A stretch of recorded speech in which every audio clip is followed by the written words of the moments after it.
Um, and it's Kathy Bastian, right? Yes. Hi. What kind of education do you have to do what you do?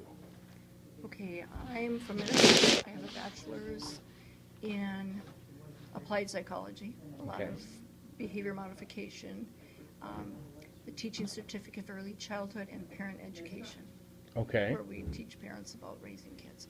And then I had more classes and became a special ed teacher for early childhood. Okay. And how long have you been teaching?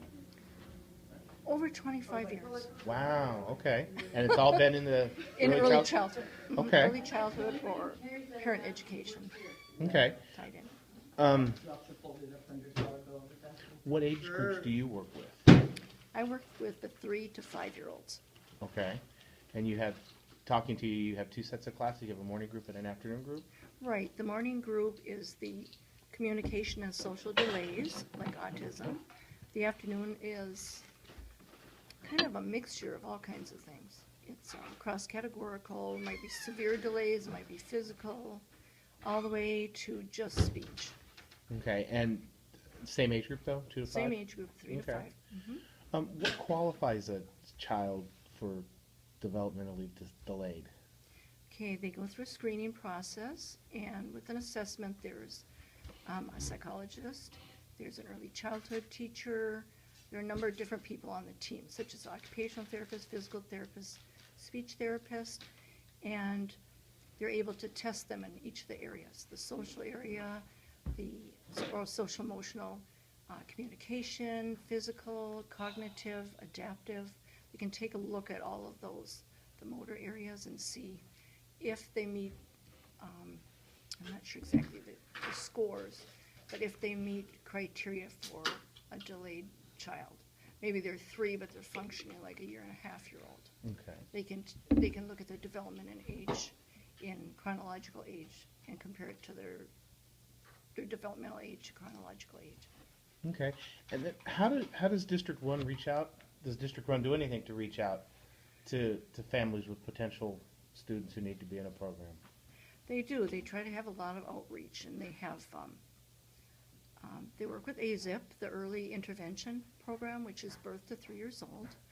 We also work with, like Head Start, and they may get children in there, people go into Head Start, and then the teachers feel there's a special need, and they refer them. And there's also the typical, District 1 has a typical preschool program. They have 2 classrooms. And First Things First is one of the main things. You may have seen signs. First Things First for getting the children early for intervention and for just general education. Okay. Do you get many referrals from the private preschools in town? We get some. Okay. We get some. I've got one of my kids that's I referred. have money in my Okay. account. I can go And get what's a one. typical day look like for you, Um, if that's possible? Typical. We get here at 8 and try to get ready for the day. And we meet the children at the bus. That's the communication and social delays. And they come in at like 8:30. They have some sensory outside time in the sand for about half hour. They come to the classroom, wash hands, eat breakfast, and we have a little circle time. And that depends on how long they last. Sometimes we do really well. We might do 4 songs or activities, and sometimes we do part of one, and we're done. Okay. Depends on the children.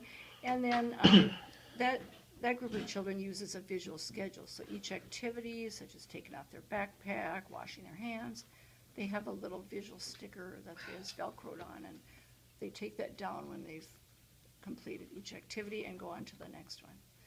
So after circle, it's work time at the table. That might be anything from free cutting, playing with Play-Doh, might be whipped cream, might be eyedroppers with colored water onto little bath mats, different things to build up the different muscles, and a lot of open art type things so they can experiment with different means, paint, all kinds of different things.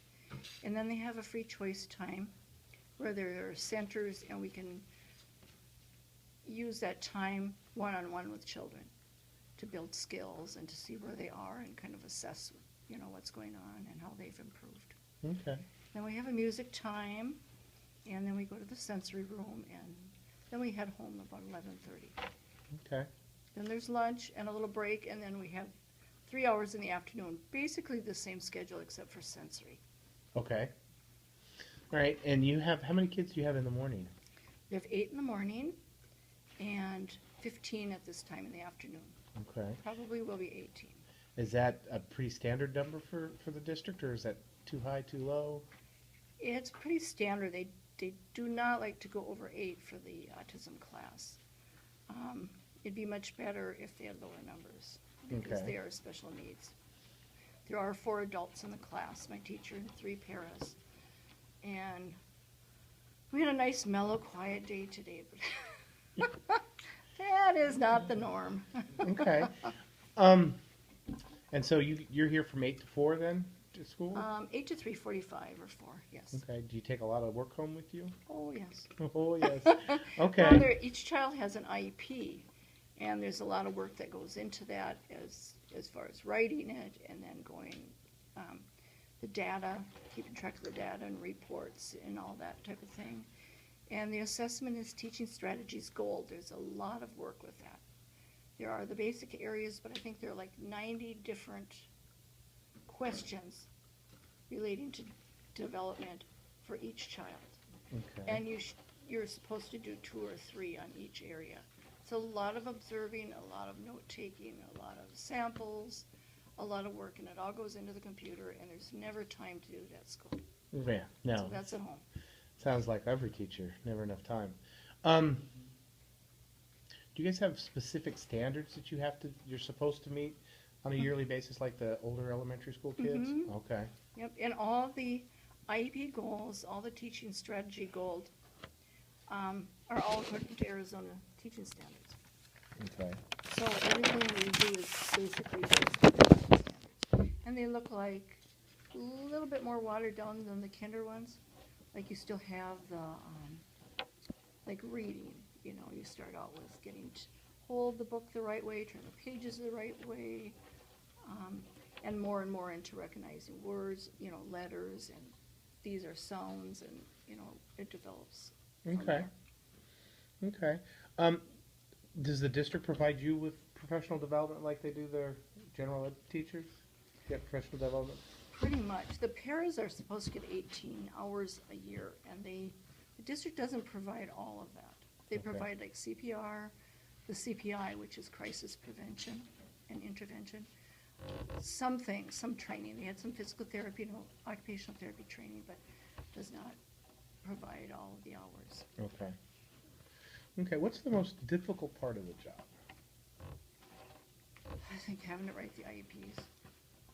So the paperwork. The paperwork is Okay. just, because you have to be in the right mindset, and you can't, you know, for assessment or IEPs, it's not like you can do a little bit on the IEP on the computer and then run over and do something and come back. It's a total different thing, and there just isn't the time to do all the paperwork that's required. We have to be in compliance. Okay. What's the best part of the job? Oh, I think it's just the kids. See the growth and the energy and the different ways they learn. They are a lot of fun. They still think adults are, you know, are great and we know things, and they're not like the teenagers. They're Okay. a lot of fun. Okay. And my last question. If you had to choose one thing that you would tell a new teacher coming into what you do, what's the one thing they need to know the most to be successful? I think to be very organized but very flexible, Okay. and that each child is individual. And go with your heart. I Okay. think a lot. All right. And then any advice for somebody who's looking at into a career in special ed, early childhood special education? Well, you don't go into it for the money. It's not there. That's for sure. Not in this area anyway. I think if it can be very, very rewarding. And I recently had a class reunion. A teacher of mine from high school wrote a book, and it was called First Year, all about things that happened during the first year. And when he saw that I was a teacher, he said, ever changing, ever challenging, always rewarding career. Okay. So, yeah, I think because it is rewarding, you know, to look at some of these parents have a lot of challenges with the children, and they work very, very hard, and I like to work together with the families, and so we can be on the same page and we can work together, and I just love it when families want to do that. Okay. So, All right. Thank you very much. I don't know if we even answered the Nope, questions. you I did. just start talking. You did.